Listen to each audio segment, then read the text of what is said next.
Welcome, everyone, to the P.A.S. Report podcast. As your host, Nick Giordano. Make sure that you follow and subscribe to the podcast so you never miss an episode. Also, share this episode with your family and friends and on social media because I got a great guest coming on. I got Drew Thomas Allen, author of the brand new book, America's Last Stand. Will you vote to save or destroy America in 2024? Drew, welcome to the program. Congratulations on the book. I appreciate it. I'm honored to be here with you. I live out here. Well, I live in the communist state of California, Napa Valley. So I tell people like yourself, it's so much fun for me to spend 20, 30 minutes talking to somebody who's sane. It's wonderful.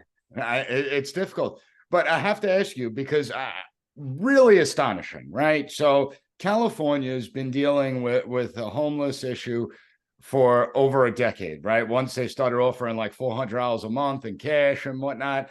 And we see the homeless encampments have been building for over a decade, San Francisco being one of the worst places. And then all of a sudden, we get the APEC summit, right? The Asia Pacific Economic Cooperation Summit. You have Xi Jinping and other foreign leaders coming. President Biden's going to sit down with Xi Jinping. And what's truly astonishing is that they cleaned up the homeless encampments in 3 days. Shocking that they could do it. So why is it that apparently the people of California don't matter? The homeless people, the homeless Americans, the residents that have to, step over the homeless people and get their kids on school buses while someone's injecting themselves with heroin, the business owners that probably lost hundreds of thousands of dollars over the last few years because people don't want to walk into those shops. Why is it the people of California don't matter?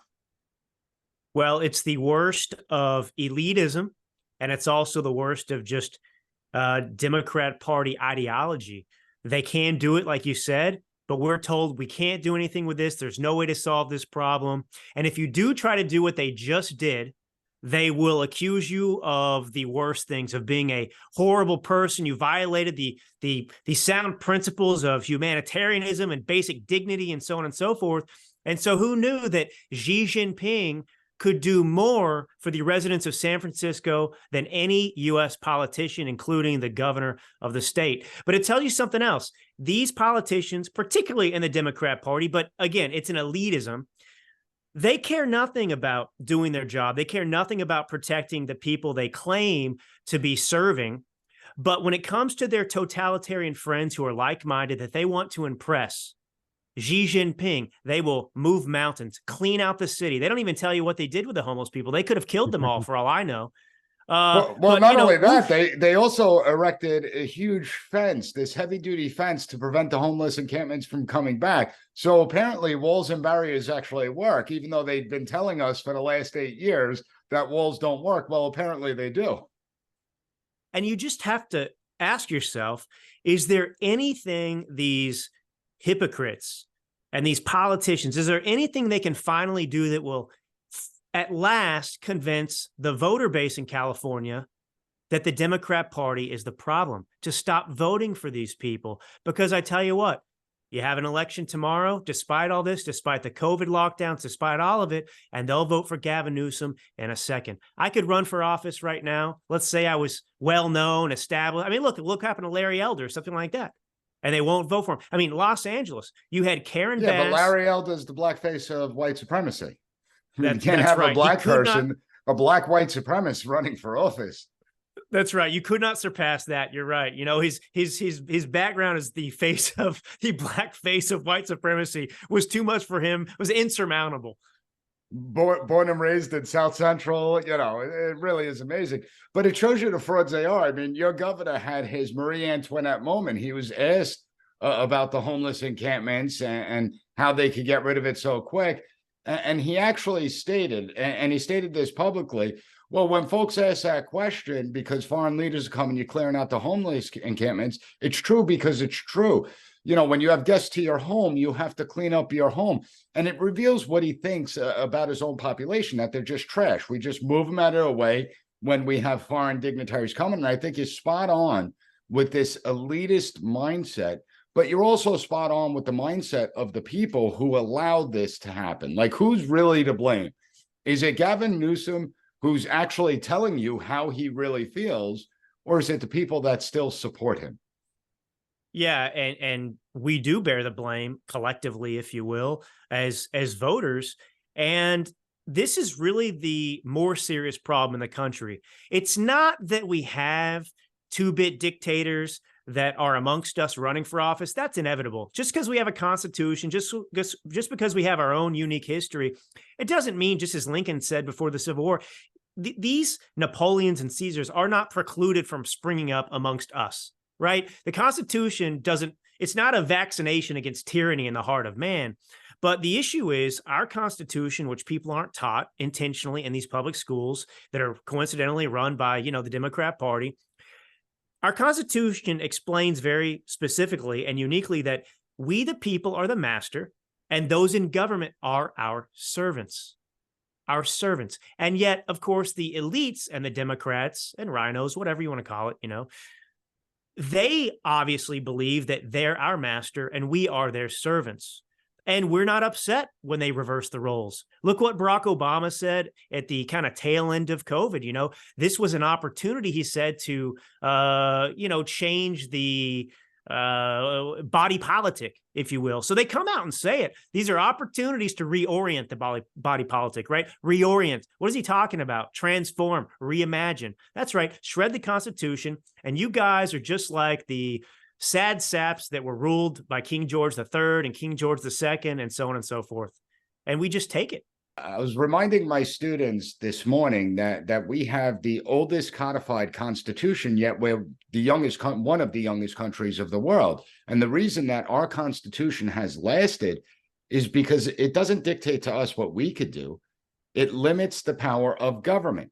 It limits control of government. Yet, during COVID, we saw how many people are willing to surrender their rights, their liberties to this all-powerful entity that they call the state, the government apparatus. And obviously it has you frightened. And this is one of the reasons that you wrote the book. So when we look at America's Last Stand, well, what do you see that makes it the last stand? Like, we always say every election is the most important election ever in the history of the United States. Like, it's always the most fundamental election that you could possibly imagine.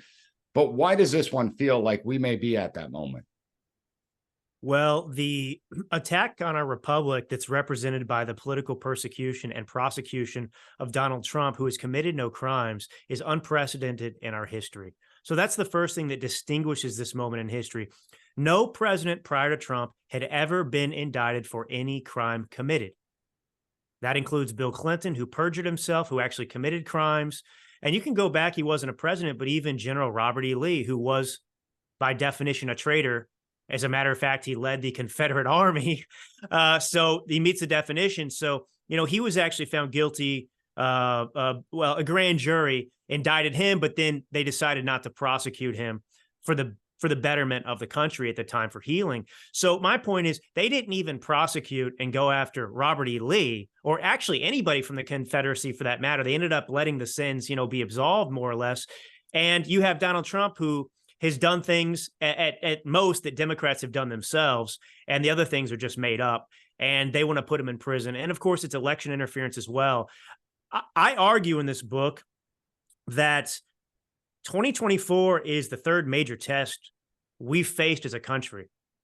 We had 1776, which was the creation of America with the founding fathers. That was violent. We had the Civil War, 1861, another really big test for Americans, and it was violent. Now we want to solve this peacefully with elections, by electing, Donald Trump, who I think when I started writing this book, the premise was it's likely a rematch between former President Trump and Joe Biden, or I say whoever they substitute in at the last minute, whether it's Michelle or Gavin, or you pick your person, right? If it comes to that. But Donald Trump's going to be the guy. And the problem in our movement and with Americans, there's a lot of problems, but with us, the Democrats have no problem defending Joe Biden. They'll vote for him in a second. They'll defend everything in his record. They won't apologize for him. But on our side, we have this, I call it Trump fatigue syndrome. So we falsely believe that Trump's the problem rather than the Democrat Party and the media that is attacking him and us. The narrative's not going to change. People have short memories. They need to remember what they said about people I don't even like, but Mitt Romney, what they said about any Republican who's run in the John past. John McCain, McCain. George W. Bush, they were all Yep. Hitlers. They're all Hitlers until they But start now agreeing with Trump the is Democrats. literally Hitler.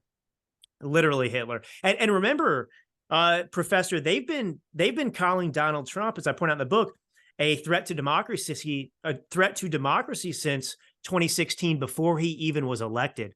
So they had no evidence to cite. He hadn't even been president. He hadn't even done anything. And they were pushing this narrative, just like the critical race theory, just like, racism in our DNA, just like white supremacy. These are all fake narratives that are lies that they push, and they don't care. They'll make up evidence. They'll try and find examples and isolate examples or bastardize information to push that narrative. And this should be the easiest election in history, because we've actually lived under Trump and we lived under Biden. So if Americans simply just have any sense of self-preservation and they look around themselves and they ask themselves kind of the Reagan question, except was I better off under Trump or Biden? No American can objectively say they were better off under Biden by any metric. And so we have to deal with the mean tweets and all these lies and so on and so forth. But the stakes are so high. And it's not that electing Trump solves the problem. But if we don't do that, we are going to lose the country. And so it's not, this is really our last stand, the Patriots of 24, I call ourselves. We've got to stand up, but we've got to communicate and talk to Americans about politics. We've got to get this message. It's like the Bible. We've got to take the message to our fellow citizens, put this book in there. I mean, it doesn't have to be the book, but that's why I wrote the book. You put it in prefer their the book. hands. Yeah. I mean, I'd prefer if you use my book, but but we've got to be the people that are making converts to liberty. Nobody's going to do it for us. Yeah, and when you say, sub Biden out, Hillary Clinton, right? I mean, if you notice Hillary Clinton, she's been coming out more and more lately. She is someone that has talked about formal deprogramming for Trump supporters. She sits there and she says that Trump is the rise of Hitler. And amazingly, when you look at it, I know your governor wants to be president. I mean, he wishes every day that Biden drops out of this race. But when we realistically look at it, there's only two people that could actually sub in if Biden ends up dropping, and it has to be done at the convention realistically. And that's Michelle Obama, as you stated, because she is well liked. She could raise more money than any politician that's ever existed. And she has a campaign apparatus built in. The bad news for Democrats is she doesn't want to run. It doesn't look like she liked the politics the first go around in the White House. She doesn't want to be the one. She loves her lifestyle. But if she did run, I do believe she would win. And then the only other person that could do it is Hillary Clinton. Gavin Newsom, he's known in California, New York, D.C., but he doesn't have the name recognition. Hillary Clinton still has a campaign apparatus that's ready to go. She has the money and the fundraising capabilities, and she has 100% name recognition. So I do think it's going to be her. And what scares me is the reaction of the people to COVID, how they just blindly obeyed, they listened to the decrees. And then even when you talk to people today, like, listen, I get it. There's a lot of people that don't like Trump. They don't like his personality. They don't like some of the things he says or the tweets he sends out. But at the same time, I'd rather take the person that may not be as politically disciplined, but gets results than what we're living through now, because I'm suffering economically. People I know are suffering economically. And if we're suffering, I could only imagine what it's like for most ordinary Americans. Yeah, that's exactly right. And, it's this weird thing that our party does, or, I mean, I call myself a conservative. It's a two-party system. So obviously I support the Republican Party over the Democrat Party. The lesser of two evils. The lesser of two evils. But I admit in the book, I say I'll be Trump's not perfect, but nobody's perfect. And my problem with a lot of the talking points, even from kind of conservatives that say, "Oh, I don't like him," or "I want DeSantis," or "I want somebody else," which isn't that many people actually, but still, they're out there.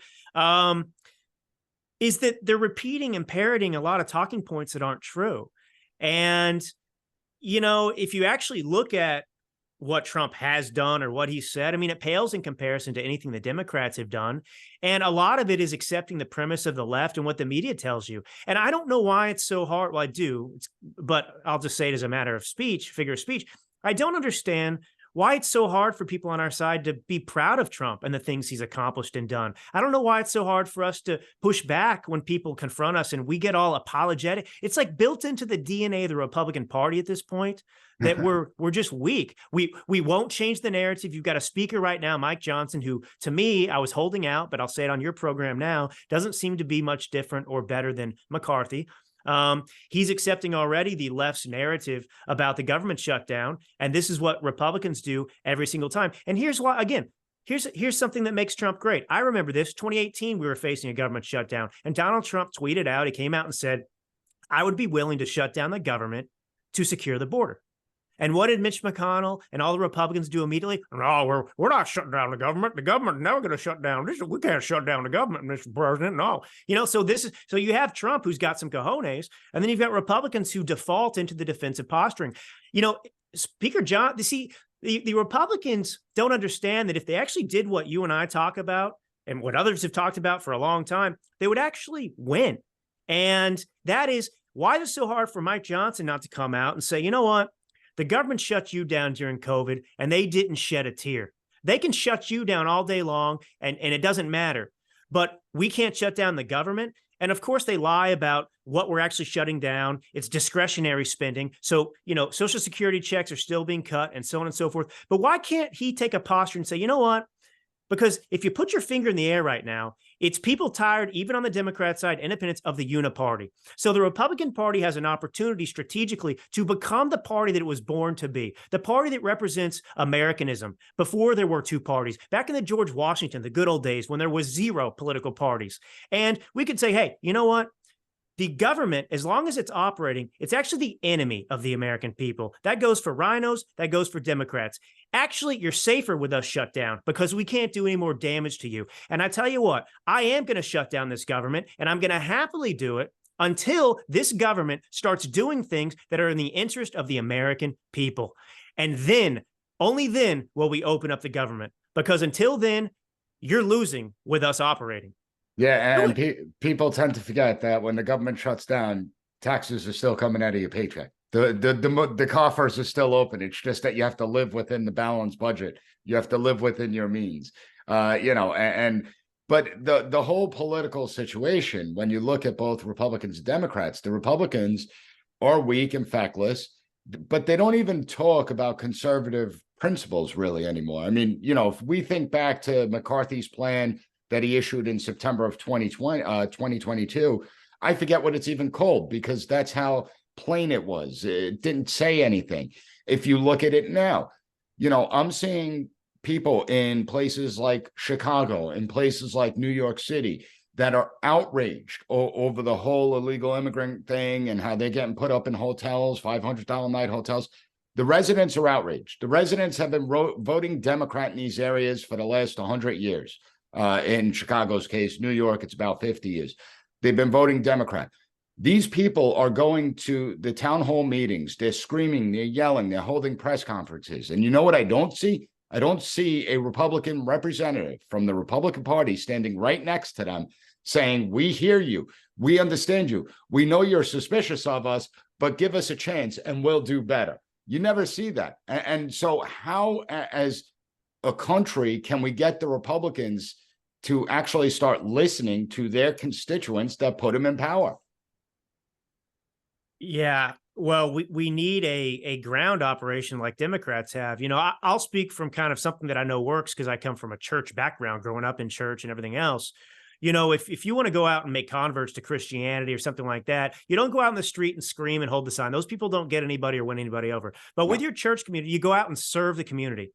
You don't see, I mean, you're proud of what you are. You let them know you're Christian, but that's how you reach people. Now, in these cities like Chicago, in these places that are being brutalized by Democrat policies, and they've had nothing else, they can't blame Republicans. We should be in these communities. We should be putting together grassroots campaigns to go out and serve these people and talk to these people and organize like Democrats do, because that's how you do. You have to show these people that you actually care about them. Democrats did this. Remember, Democrats are very good at this. Now they lie, but Democrats did this in all of the corrupt cities, right? They go out there, they offer some soup, they offer whatever in hard times. And they, I mean, this is Saul Alinsky. Every American, after they read my book, should read Saul Alinsky's Rules for Radicals if they haven't, because I loathe Saul Alinsky. He's a horrible, demonic human being, but he's also a genius. He knows how to get people, and we don't have that on our side. Well, we do. I mean, that's what President Trump did. Did he not take the Alinsky tactics to use it against Democrats? And that's the reason they hate him so much, is that he used their own tactics against them about demonizing them and whatnot. And, we see this unhinged reaction to the former president. As I said, he's the next Hitler rising, right? That he's going to be a dictator. He's going to be authoritarian. He's going to turn the rule of law on its head. Meanwhile, they're the ones that are prosecuting political opponents. They're the ones that have expanded the capabilities of the Department of Homeland Security, of the FBI, to spy on the American people, to label traditional Catholics and parents as potential domestic terrorists. So while they scream authoritarianism on one side, we're seeing what real authoritarianism is. And getting to your point, it's about bringing it back to what government was always intended to be, which is limited, which is curtailing government power. And do you think that people are at that point? Are you starting to see signs where people are like, all right, you know what, enough's enough. I may not like Trump. And listen, sometimes you want an a-hole as president because he's got to deal with people like Putin and Xi Jinping and Kim Jong-un, some serious people around the world. I mean, I'd rather have a president that has his mind that could actually confront these world leaders, as opposed to a vegetable like we have. But do you think people are saying, you know what, I may not have liked the guy, but I can't live like this anymore? Yeah, I think that has to be the start of our message, because that's the easiest to understand. His character, or is his personality affecting your wallet? Are his tweets affecting your ability to provide for your children or their education or anything else? It's irrelevant. Well, I just want to jump in 1 second, because what's always amazed me is people like, oh, well, we need, to hold our politicians to a higher standard, that, they have to have ethics and be moral and blah, blah, blah. I'm like, did you ever look at our history? I mean, Burr, who's vice president under Jefferson, killed Alexander Hamilton, who was the former Secretary of Treasury at the time. Like, our politics is a brutal sport, is it not? Yeah, it is a brutal sport. And I'm a realist, and working behind the scenes in it, I get to know a lot of these people. Some are wonderful, like you'd expect, and some you won't talk about because you just keep doing what you're doing, but I don't want to know you because you're, horrible human being. We need hard men. What's that? They're horrible human beings, some of them. Yeah, some of them are terrible human beings. And, you have to be pragmatic, and, you have to have a goal. And, look, we don't have the Constitution, I'm afraid, to do what's necessary to save the country. That's what I'm really concerned about right now. And we need to get tough. Now, I'm reading this biography on George Washington right now. I mean, he's in the French and Indian War, and he's having a hard time getting colonists to stick around that he's recruited, and he starts hanging them because they're all leaving. And so, do we have the Constitution to do something like that today? See, here's the thing. It's interesting because we think that we're so much more advanced than people of the past, but actually we're not at all. It's actually the things that they were willing to do in the brutality that created the opportunity for us to have peace and stability. When you don't have the ability or willingness to do the hard things sometimes that are required of you as a mortal human being on this earth, not in heaven beyond, you create a situation that is ripe for what? Tyranny, which is what we have now. And this is why we lose too, because like Saul Alinsky said, make the enemy play by their own rule book. And oftentimes the Democrats I see this in the Christian world more than anything, the soft Christian world where we get taken advantage of. Jesus wasn't saying, you do you. He never ever said, you do you. He hung out with prostitutes and said, yeah, you're sinning and you're going to hell. I love you. Stop sleeping around. That was the message. But we've been taught as Christians by this woke church that exists now and woke Christianity, just turn the other cheek. You know, Jesus was all about tolerance. No, his message was you're going to hell unless you come through me. So actually, that's not true. So, you know, intolerance isn't hatred. And we need to get over this thing where on our side, it's like, well, we can't raise our voice. We can't, you know, I speak Italian. I lived in Italy for 5 years. And people sometimes think I'm a little bit, you know, rough, but it's because I feel like I'm speaking in Italian and I gesticulate, and that's what I want to do. And if I do this in Italian, nobody's offended. No, and I'm Italian, but I only know the curse words. I don't speak Italian. So, but seriously, it is one of those things that we need to pay attention to, because there's a difference between being racist and hateful, actually racist, and then saying, no, I don't agree with that policy, and I'm not going to sit there and capitulate to that idea that goes against my norms, my values, my beliefs, and what I believe is the American value system. So you're 100% right. And everyone needs to check out the book, America's Last Stand. Will you vote to save or destroy America in 2024? Drew, I really appreciate you taking the time to speak to the audience. We're going to have links up at the P.A.S. report to the book and your social media. Thanks so much for coming on. Thanks for having me. It's been such a pleasure.